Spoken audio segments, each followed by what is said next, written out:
The train rumbled down the hill, its wheels screeching against the tracks. The sun was setting, casting long shadows across the landscape.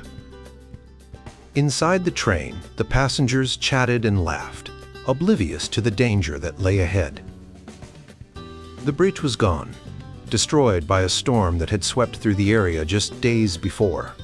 But no one knew, and the train moved on, its speed increasing as it descended the hill. In one of the cars, a young woman named Maya sat by the window, her eyes scanning the track ahead. She had heard rumors about the bridge, but no one on the train seemed to be talking about it. The conductor, a friendly man with a whistle, walked through the aisles, checking tickets and smiling at the passengers. Maya felt a knot forming in her stomach. She knew she had to do something, but the idea of causing a panic seemed almost as dangerous as the broken bridge itself. Maya's mind raced. She thought about the people around her families, with children, elderly couples, young couples on their way to a new life. They were all so focused on their destinations, their plans, their dreams. The thought of stopping the train, of disrupting their journey, felt almost impossible, but the alternative was unthinkable. She took a deep breath and stood up, her heart pounding. She approached the conductor, who was busy with a group of passengers. "Excuse me," she said, her voice trembling. "I need to talk to you about something important." The conductor turned to her, his smile fading as he noticed the urgency in her eyes. "What is it, miss?" Maya hesitated. Her words almost stuck in her throat. "I think the bridge ahead is out. We need to stop the train." The conductor's eyes widened. "Are you sure?" Maya nodded, her voice growing stronger. "I'm not completely sure, but I've heard rumors, and we can't take the risk. We need to slow down and check." The conductor looked around, his expression changing from concern to determination. "I'll talk to the engineer. Stay here, and I'll be back as soon as I can." Maya watched as he hurried to the front of the train. She returned to her seat, her mind still racing. What if she was wrong? What if the bridge was fine, and she had caused a panic for nothing? But what if she was right? The thought of the train crashing into the gorge made her feel sick. The train began to slow down, and the passengers started to notice murmurs of confusion spread through the cars. Maya stood up again, this time to address the people around her. "Everyone, please stay calm. The train is slowing down for a safety check. We're just making sure everything is okay." A man in the row behind her stood up, his face red with anger. "What do you mean, a safety check? We have plans to get to our destinations. This is ridiculous." Maya took a deep breath, trying to keep her voice steady. "I understand, but we have to be cautious. It's for everyone's safety." The train came to a stop, and the conductor returned. "We're going to send someone to check the bridge. It might take a while, but we'll let you know as soon as we have information," the passengers grumbled. But most of them settled back into their seats, resigned to the wait. Maya felt a mix of relief and anxiety. She had done what she could, but now they had to wait and see if her fears were justified. As the minutes passed, the tension in the car grew. Maya looked out the window, her eyes fixed on the darkening landscape. She hoped that the bridge was still there, that they would be able to continue their journey. But more than that, she hoped that even if the worst happened, they would be prepared. The train was still, but Maya's mind was anything but quiet. She thought about the choices she had made, the risks she had taken. She knew that sometimes the right thing to do was to speak up, even when it was hard, even when it meant disrupting the plans of others. Because sometimes the only way to prevent a disaster was to face it head-on. The group gathered around the table. the air filled with a sense of warmth and reflection. Michael Shute, the facilitator, began to read from a passage that had been a cornerstone of their journey together.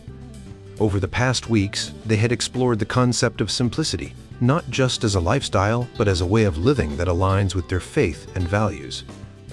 Michael's words echoed through the room, reminding everyone of the importance of community. We often think of simplicity as a personal choice, but it's also about how we connect with others and the world around us. Community is where we find support, where we can ask hard questions, and where we can grow together. Cecile Andrews' essay came to mind, highlighting the loss of community many people feel today. She suggested practical ways to strengthen these bonds, like organizing potluck dinners, starting book clubs, or simply spending time in nature together. Terry Tempest Williams added a profound perspective, reminding the group that community extends beyond human relationships to include the natural world. We are part of a larger web of life. And when we ignore this, we become impoverished, she wrote. Michael continued, "Why do we talk about community at the end of a course on simplicity? Because change is hard, and it's even harder to do alone." M. Scott Peck once said, "In and through community lies the salvation of the world." Our culture often pushes us toward individualism, but living simply means rediscovering the importance of those around us. He shared a personal story, one that resonated deeply with the group. "For me, community has been a lifeline. It's where I've felt the love and grace of God most clearly. It's where I've found the strength to keep going, even when things get tough. Community is where we can hear the voice of our own gladness, that inner sense of purpose and joy." The group then turned to a discussion, each person reflecting on their journey and what they had learned. Sarah spoke first, her voice soft but steady. "I've realized that simplicity isn't just about decluttering my home or my schedule. It's about making space for what truly matters for me. That's spending more time with my family and friends, and being more present in the moments we share." John nodded in agreement. "I've been thinking a lot about how my actions impact others and the environment. I want to live in a way that shows compassion and respect, not just for people, but for the earth. It's a big change, but I feel more at peace knowing I'm trying to make a difference." The conversation shifted to practical steps they could take. Emily suggested, "Maybe we could start a community garden. It would be a way to connect with nature and with each other, and we could share the produce with those in need." Mark added, "I've been thinking about volunteering more. There are so many organizations doing amazing work, and I want to be part of that. It's a way to give back and to feel more connected to my community." The group discussed how these new directions might change their lives. For Sarah, it meant more quality time with her loved ones.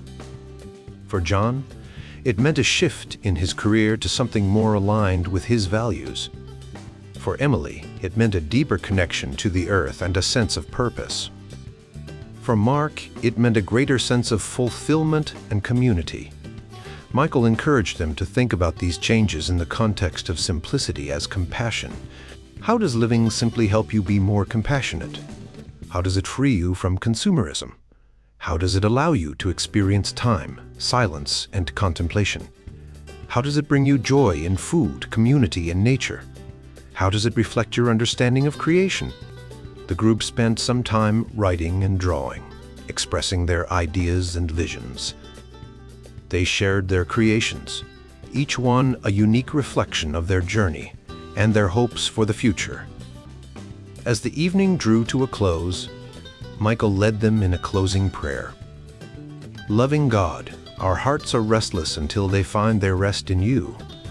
Help us as we search to combine our gladness with our compassion. Grant us a sense of perspective on our shortcomings, and open our lives to your encompassing joy. We give you thanks for these times of sharing and learning. For your presence in our world and in our lives, nourish our hearts that we may increasingly make room for love, and thereby for your retting presence. Amen." the group left with a sense of renewed purpose, each one carrying the seeds of change within them. They knew that the journey was just beginning, but they were ready to take the next steps together in community. As we close this journey through the world of simplicity, compassion, and ecological awareness, it's important to reflect on the wisdom and insights we've gathered from so many great minds. Each of these authors and their works has contributed to a deeper understanding of how we can live more harmoniously with ourselves, each other, and the planet. Matthew Fox's A Spirituality, named Compassion, reminds us that compassion is not just a feeling, but a way of life. It's about seeing the interconnectedness of all beings and acting with kindness and understanding. Edward T. Hall's Beyond Culture teaches us that our cultural backgrounds shape our perceptions and interactions, and that understanding these differences can lead to greater empathy and collaboration. David Hallman's Ecotheology and Dieter Hessel's After Nature's Revolt explore the spiritual and ethical dimensions of our relationship with the environment. They remind us that caring for the earth is not just a practical necessity, but a moral imperative. Paul Hawkins' The Ecologies of Commerce shows us that business can be a force for good, and that sustainability and profit can go hand in hand. The works of Martin Hengel and Hans Kung delve into the historical and ethical aspects of wealth and property, urging us to consider how our economic systems can be more just and equitable. Jon Kabat-Zinn's Wherever You Go, There You Are introduces us to the practice of mindfulness, a powerful tool for living in the present moment and finding peace amidst the chaos of daily life. Bill Wiley Kellerman's A Keeper of the Word and William Kittredge's Owning It All offer reflections on the power of words and the importance of taking responsibility for our actions. J.B. McDaniel's Earth, Sky, Gods and Mortals and Sean McDonough's Passion for the Earth provide a theological perspective on our role in promoting justice and ecological integrity. Sally McFaig's Models of God and Supernatural Christians challenge us to rethink our religious and spiritual beliefs in light of the ecological crisis. Bill McKibben's Hope, Human and Wild and Anella H. Meadows' Beyond the Limits offer hopeful visions of a sustainable future, showing that while the challenges are great, the possibilities for change are even greater. Carolyn Merchant's Radical Ecology and James Nash's Loving Nature explore the deep connections between human well-being and the health of the planet.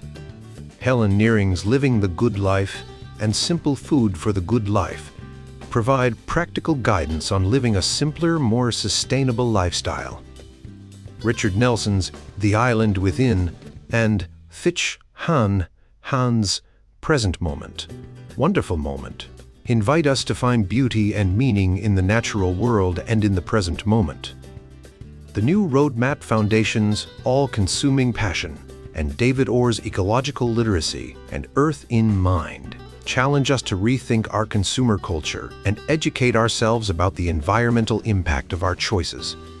Daniel Quinn's Ishmael and Rosemary Radford, Ruther's Gaia and God, and Women Healing Earth offer powerful narratives and theological frameworks for understanding our place in the world and our responsibility to heal it. John Robbins's Diet for a New America and Elizabeth Roberts and Elias Amidon's Earth Prayers from Around the World connect our personal choices to broader ethical and environmental issues.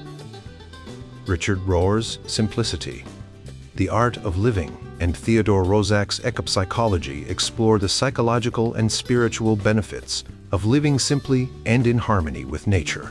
John and Alan Durning's Stuff, The Secret Lives of Everyday Things, and Amy Saltzman's Downshifting provide practical tips for reducing our consumption and finding fulfillment in simpler living. H. Paul Santmeyer's The Travail of Nature and Juliet Shore's The Overworked American delve into the complexities of modern life and the need for balance. E.F. Schumacher's Small is Beautiful and David Shee's The Simple Life and In Search of the Simple Life advocate for a return to smaller, more sustainable communities and lifestyles. Philip Sherrard's Human Image, World Image, and Henry David Thoreau's Walden's Civil Disobedience remind us of the importance of living authentically and in harmony with nature. Brenda Euland's If You Want to Write and Paul Wachtel's The Poverty of Affluence encourage us to find meaning and purpose beyond material wealth. Jim Wallace's The Soul of Politics and Terry Tempest Williams's An Unspoken Hunger and Refuge explore the intersection of spirituality, politics, and environmentalism, showing that change is possible when we work together with passion and purpose. Finally, the periodicals and resources listed here, such as Northwest Environment, Watchplane Magazine, Simple Living, the Typewad Gazette, Yes, a Journal of Positive Futures, and WorldWatch, provide ongoing support and inspiration for those committed to living a more mindful, compassionate, and sustainable life. As we move forward, let's carry these lessons with us. Let's strive to live with compassion, simplicity, and a deep respect for the earth. Let's remember that every small action we take can make a difference, and that together we have the power to create a better world.